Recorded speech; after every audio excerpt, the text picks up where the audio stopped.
I tried to watch this show when it was on and just could not stand watching a bunch of whiny, selfish, dysfunctional 30-somethings complain about the happenings or not of their pathetic lives. I had enough of that in my life.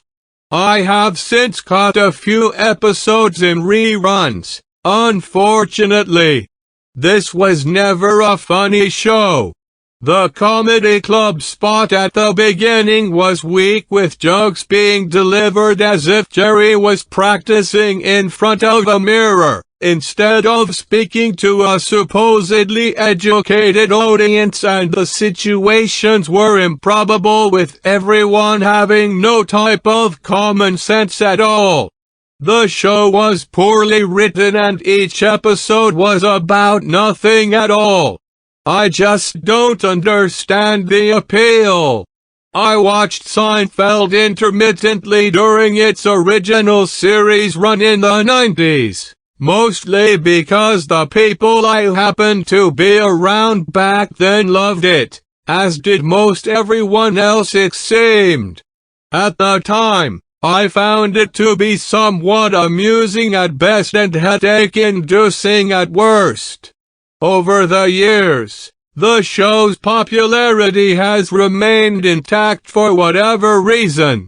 For me, Seinfeld does not hold up, and the majority of episodes lack any sort of social commentary or edge which could have somewhat compensated for the series' overall lackluster content. It's not surprising the infamous contest episode remains the show's high water mark, and only instance when the series attempted be groundbreaking or risque in any respect. The character of Seinfeld is grating, whiny, wimpy, and one-dimensional, and he never does really say anything funny. Asking, "What is the deal with airplane food?" is not at all meant to be a hysterical joke. But the way Seinfeld delivers the line will cause people to double over in laughter for whatever reason. And then we have Michael Richards with his Ed Norton Honeymooners impersonation. Kramer enters a room like a crack-addicted meth head and the audience laugh track gets turned up to 11. In real life, an oddball like Kramer would get dumped on continuously by society. But in the world of Seinfeld, Kramer is the toast of the town and a hit at every gathering. Cue the laugh track again. And then we have George Costanza, a short, overweight, bald, middle-aged sack of worthlessness.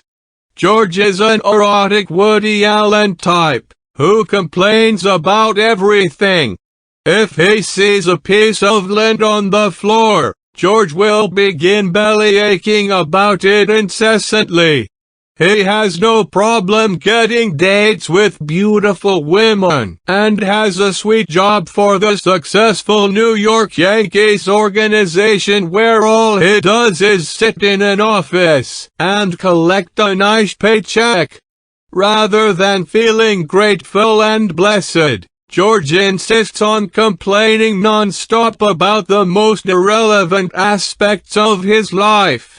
His parents are like nails on chalkboard, with his father yelling and screaming about obsolete and utter nonsense at every turn.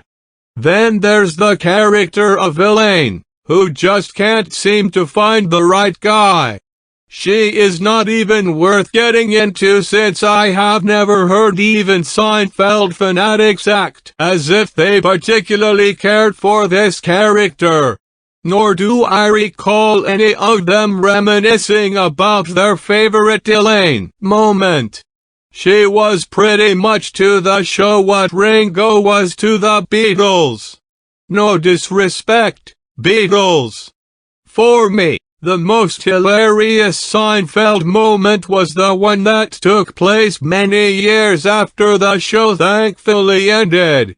It was on David Letterman, with Michael Richards apologizing for his racial outburst at a comedy club caught on phone cam and leaked to the internet. Seinfeld was a scheduled guest Monday night the weekend after the video made rounds, and was plugging a season of the series being released the following day on DVD.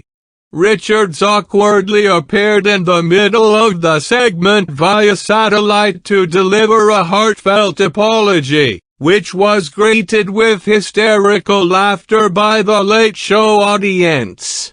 Seinfeld scolded them, angrily shouting, "Shush, it's not funny."